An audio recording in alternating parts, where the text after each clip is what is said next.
Assalamualaikum warahmatullahi dan salam sejahtera. Kuliah kali ini akan menumpukan kepada perbincangan mengenai indeks kesukaran, indeks diskriminasi, serta konsep kebolehpercayaan dan konsep kesahan item ujian. Seperti biasa, dinyatakan terlebih dulu hasil pembelajaran yang akan diperolehi pelajar di akhir kuliah ini. Pertama, pelajar akan dapat menjelaskan konsep indeks kesukaran dan konsep indeks diskriminasi. Kedua, pelajar akan dapat mengira indeks kesukaran dan indeks diskriminasi sesuatu item ujian. Ketiga, pelajar akan dapat menjelaskan konsep kebolehpercayaan dan konsep kesahan item ujian.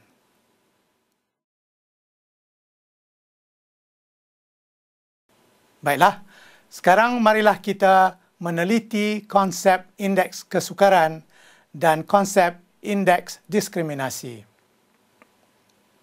Kita mulakan dengan indeks kesukaran item ujian. Apakah maksud indeks kesukaran?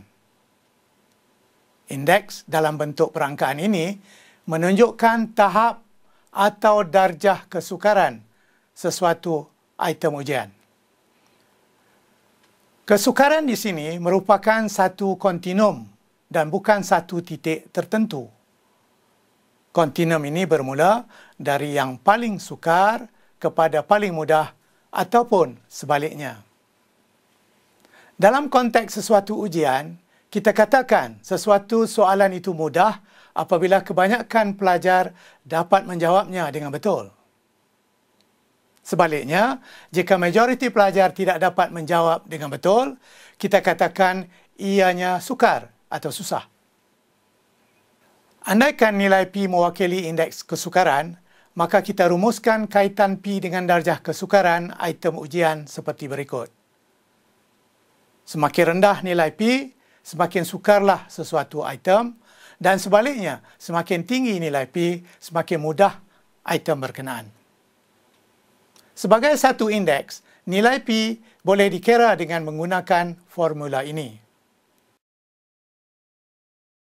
Bahagikan bilangan calon yang menjawab sesuatu item ujian dengan betul oleh jumlah calon yang menjawab.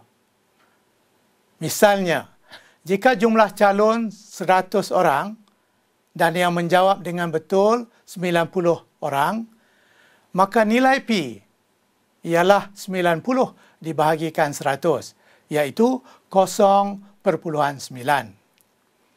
Oleh itu, indeks kesukaran untuk item berkenaan ialah 0.9. Sebaliknya, jika yang dapat menjawab dengan betul hanyalah 9 orang, maka nilai P ialah 0.09.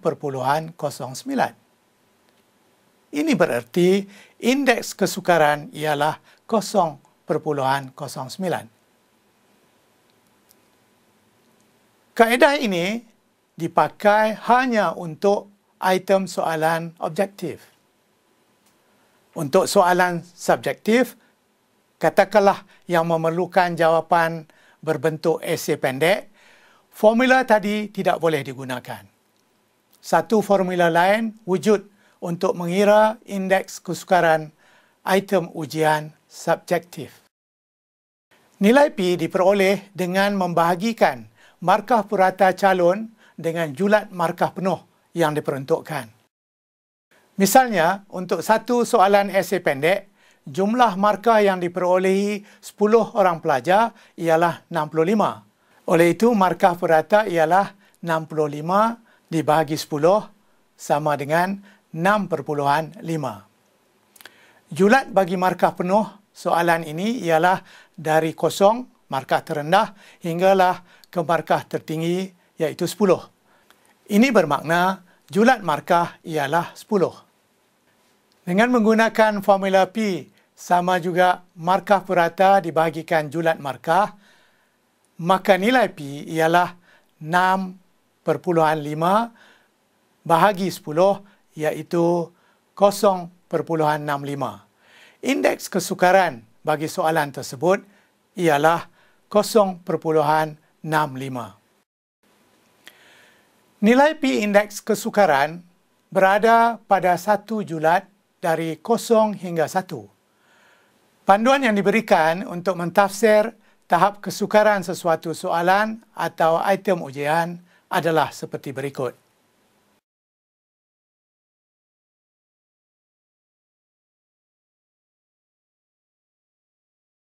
Pelajar-pelajar sekalian, anda sudah jelas tentang konsep indeks kesukaran. Tapi, apakah kegunaan indeks ini? Sememangnya indeks ini memberi faedah tertentu kepada guru, pelajar dan pihak yang menggubal kurikulum.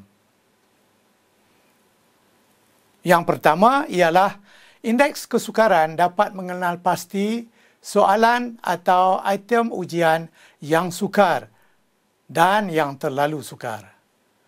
Dari situ, guru boleh mengkaji mengapa sesuatu soalan itu sukar dan mencari jalan memperbaiki pengajarannya dan penguasaan ilmu oleh pelajarnya. Misalnya, guru boleh mengajar semula dengan mengguna kaedah dan pendekatan yang lebih sesuai. Pelajar pula boleh diberi motivasi menguasai bidang atau topik berkaitan dengan pelbagai cara. Ataupun pihak sekolah boleh menambah alat-alat bantu mengajar seperti perisian komputer dan sebagainya. Indeks kesukaran boleh juga dimanfaatkan untuk tujuan pembinaan profil sesuatu kurikulum atau bidang pelajaran. Profil ini boleh menunjukkan apakah topik-topik yang dapat dikuasai dan apa yang tidak dapat dikuasai pelajar. Maklumat seperti ini penting dalam sesuatu usaha penambahbaikan oleh pihak penggubal kurikulum dan pembuat dasar. Indeks kesukaran juga dapat membantu pelajar mengetahui dengan lebih terperinci kekuatan dan kelemahan mereka menguasai pelajaran dan memberi panduan untuk tindakan lanjutan. Misalnya, jika seseorang pelajar itu tidak dapat menjawab sesuatu soalan yang indeks kesukarannya tinggi, misalnya lebih daripada 0.61, iaitu soalan mudah, dia harus memberi perhatian yang serius kepada kelemahan tersebut berbanding kegagalannya menjawab soalan yang indeks kesukarannya rendah, iaitu kurang daripada 0.2. Indeks ini juga dapat digunakan untuk mengenal pasti kemungkinan ada kandungan pelajaran yang diberi keutamaan yang lebih dalam proses pengajaran. Ini dapat dikesan apabila sesuatu soalan yang dianggap sukar mempunyai nilai P yang tinggi, iaitu menjadi mudah. Hal demikian mungkin berlaku kerana guru telah memberi banyak tumpuan dan latih tubi sehingga yang susah menjadi mudah. Pelajar-pelajar sekalian, marilah pula kita membincang indeks item kedua, iaitu indeks diskriminasi item ujian. Indeks diskriminasi ialah ukuran yang menentukan sejauh manakah sesuatu item ujian itu dapat membezakan antara calon yang memiliki atau menguasai pengetahuan yang diuji dengan calon lain yang tidak menguasai pengetahuan tersebut. Dua golongan ini juga disebut golongan berprestasi tinggi dan golongan berprestasi rendah. Indeks ini membolehkan kita menentukan sama ada sesuatu soalan atau item ujian mendiskriminasikan secara sepatutnya di antara pelajar yang mendapat skor atau berprestasi rendah dengan pelajar yang mendapat skor atau berprestasi tinggi. Lazimnya, kita menjangka akan mendapati lebih ramai pelajar golongan berprestasi tinggi menjawab sesuatu soalan dengan betul berbanding dengan pelajar golongan prestasi rendah. Untuk soalan yang amat sukar, indeks kesukaran kurang daripada 0.2, atau soalan yang amat mudah, indeks kesukaran lebih daripada 0.8, bilangan jawapan betul mungkin sama bagi kedua-dua golongan tersebut. Bagi jenis soalan seperti ini, indeks diskriminasi adalah rendah. Apa yang kita tidak jangka ialah kes di mana pelajar golongan prestasi rendah menjawab dengan betul dengan kekerapan yang lebih tinggi dari pelajar golongan prestasi tinggi. Seterusnya, marilah kita membincang pula bagaimana indeks diskriminasi item ujian dikira. Mula sekali, kita bahagikan calon yang mengikuti ujian kepada 3 kumpulan. Kumpulan ini ditentukan berasaskan prestasi atau skor yang mereka perolehi bagi item ujian tersebut. Kita agihkan kepada 3 kumpulan seperti berikut. Kumpulan pencapaian rendah terdiri dari 27% calon yang mendapat skor terendah. Saya namakan kumpulan ini kumpulan PR. Kumpulan pencapaian sederhana terdiri daripada 46% calon yang mendapat skor sederhana. Saya namakan kumpulan ini kumpulan PS. Seterusnya, 27% pelajar yang memperoleh pencapaian tinggi digolongkan kepada kumpulan ketiga yang saya namakan kumpulan PT. Dalam menghitung indeks ini, kumpulan PS iaitu yang sederhana tidak diambil kira.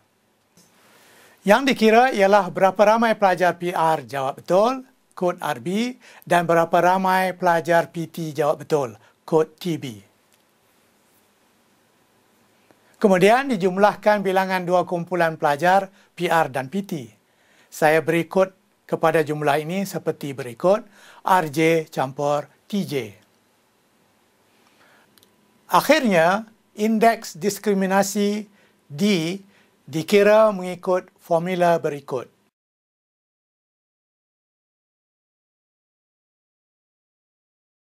Biar saya sertakan contoh untuk memperjelaskan kaedah mengira indeks diskriminasi ini.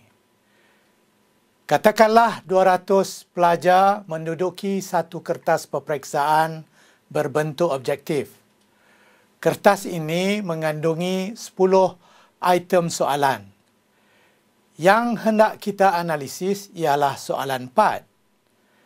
Berdasarkan skor soalan 4, kita agihkan kepada kumpulan berprestasi tinggi sebanyak 27% mengandungi 54 calon. Ini kumpulan PT. Bagi yang berprestasi rendah pun sama banyak calonnya, iaitu 54 orang calon. Rekod menunjukkan bagi soalan 4, 45 daripada 54 PT jawab betul, kod TB. 15 daripada 54 PR jawab betul, kod RB.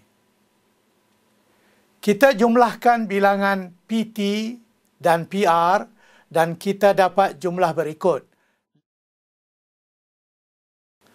Dengan menggunakan formula indeks diskriminasi, kita dapati nilainya bagi soalan atau item berkenaan ialah, ini bererti indeks diskriminasi soalan atau item ujian 4 ialah 0.56.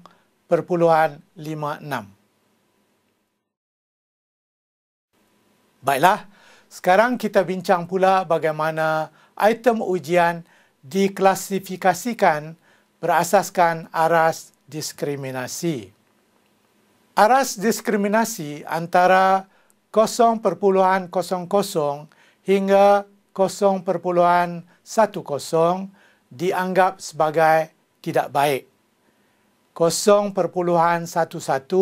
hingga 0.20 dianggap kurang baik, 0.21 hingga 0.30 sederhana baik, baik 0.31 hingga 0.40 dan seterusnya sangat baik iaitu 0.41 hingga 1.00. Di antara 5 aras diskriminasi item ujian yang memiliki indeks lebih daripada 0.31 adalah dianggap baik kerana soalan-soalan ini dapat mendiskriminasikan kumpulan prestasi tinggi daripada kumpulan prestasi rendah dengan baik. Lebih banyak ahli-ahli kumpulan ini menjawab item berkenaan dengan betul berbanding dengan kumpulan prestasi rendah. Topik akhir yang saya hendak bincangkan ialah tentang kegunaan indeks diskriminasi dalam pengajaran dan pembelajaran.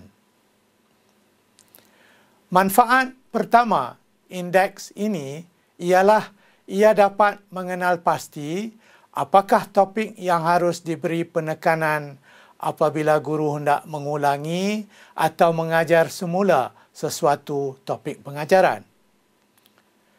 Guru boleh dapat petunjuk dari prestasi pelajar golongan berprestasi tinggi.